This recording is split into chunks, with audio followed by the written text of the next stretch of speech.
Assalamualaikum sahabat ruang belajar, apa kabar semuanya? Semoga sehat selalu.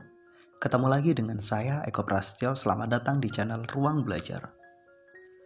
Kaya atau miskin dari seseorang tidak dapat kita lihat hanya berdasarkan penampilan mereka, hanya berdasarkan apa yang mereka punya. Sangat mungkin ada orang yang kelihatannya kaya tapi sejatinya miskin, atau sebaliknya, ada orang yang kelihatannya miskin, tapi ternyata mereka orang kaya. Salah satu ukuran yang cukup valid untuk menilai seseorang itu kaya atau miskin adalah terkait dengan bagaimana cara dia mengelola uang, bagaimana pola pengeluaran dia. Dari model dan pola pengeluaran seseorang, kita dapat mengelompokkan mereka menjadi 4 kategori. Pertama adalah orang yang memang benar-benar miskin dan terlihat miskin. Yang kedua adalah mereka yang terlihat kaya tapi sejatinya miskin. Kelompok ketiga adalah mereka yang terlihat miskin tapi punya potensi kaya. Dan yang keempat adalah mereka yang memang terlihat kaya dan benar-benar kaya. Pertanyaannya, apa saja ciri dari masing-masing kelompok tersebut dari model pengelolaan keuangannya? Yuk temukan jawabannya di video ini. Simak terus video ini sampai selesai ya.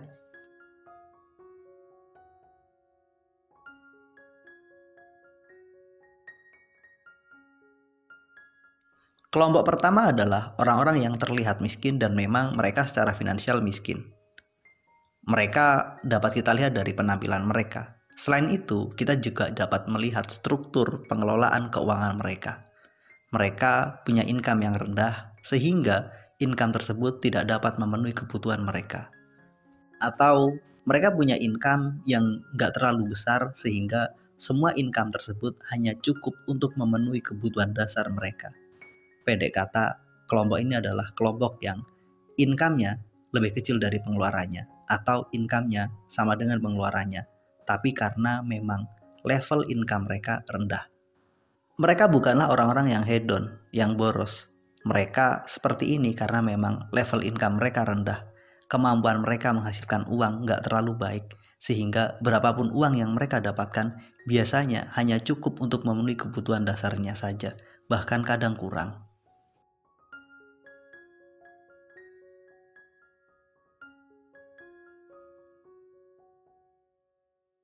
Kemudian kelompok kedua adalah orang-orang yang terlihat kaya namun sejatinya mereka adalah orang miskin. Kelompok ini punya ciri utama, punya income yang cukup baik, kemudian punya kehidupan yang memang terlihat baik, mungkin punya rumah, punya mobil, tapi mereka punya masalah dari sisi pengelolaan keuangan. Income mereka selalu lebih rendah jika dibandingkan dengan total pengeluaran mereka, atau income mereka selalu sama besarnya dengan total pengeluaran mereka. Income yang selalu kurang jika dibandingkan dengan pengeluaran ini bukan karena mereka tidak mampu mengumpulkan uang. Mereka punya income besar, tapi gaya hidupnya yang luar biasa. Mereka punya pengeluaran yang jauh lebih besar jika dibandingkan dengan income mereka. Sebagai contoh, katakanlah mereka punya income 10 juta per bulan. Ternyata pengeluaran mereka bisa jadi 12 juta rupiah per bulan. Atau mereka punya income 50 juta rupiah per bulan, tapi pengeluaran per bulan juga 50 juta. Ciri lain dari kelompok ini biasanya mereka punya hutang yang cukup besar, terutama hutang yang bersifat konsumtif. Proporsi hutang mereka lebih dari 30%. Jadi, walaupun mungkin mereka punya harta benda yang terlihat mewah, yang penuh dengan keberlimpahan, namun jika cara mereka kelola uang kacau, income-nya selalu lebih rendah dari pengeluaran mereka, atau mereka punya proporsi hutang yang sangat tinggi sehingga berapapun income mereka selalu kurang untuk membayar cicilan hutang dan memenuhi kebutuhan mereka, maka mereka sejatinya adalah orang-orang yang hanya terlihat kaya tapi sejatinya miskin.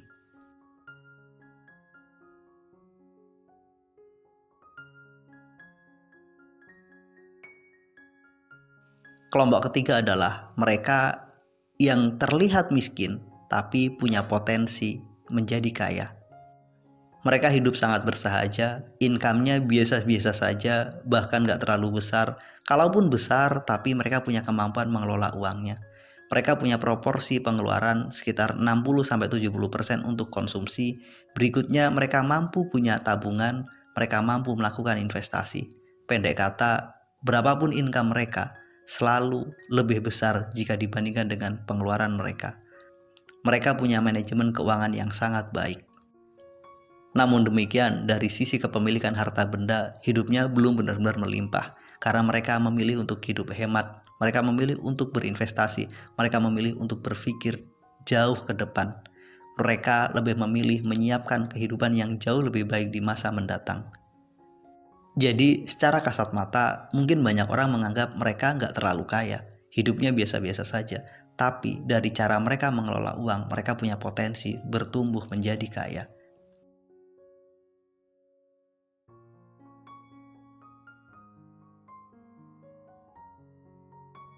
Yang keempat adalah orang-orang yang memang benar-benar kaya dan terlihat kaya.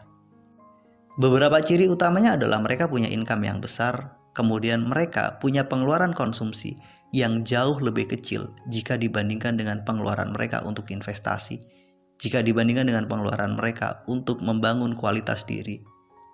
Mereka juga punya proteksi finansial yang sangat baik.